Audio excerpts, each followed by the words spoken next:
আৰে তহঁতৰ কি কান্দি হোৱাই নাই হা? মই অলপ জিৰণিহে লৈছোঁ। তহঁতক কৈছিলোঁৱে যে মোৰ সাগৰ তলিত শুবৰ মন, সাগৰ তলিত শুবৰ মন, য'ত এক হয় নদ নদী জান জুৰি।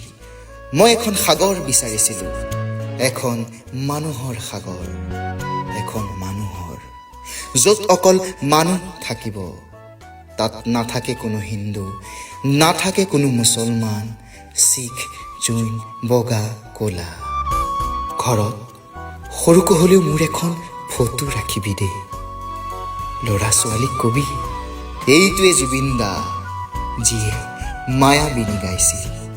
মই অহালৈ গীটাৰখন ভালকৈ ৰাখিবি।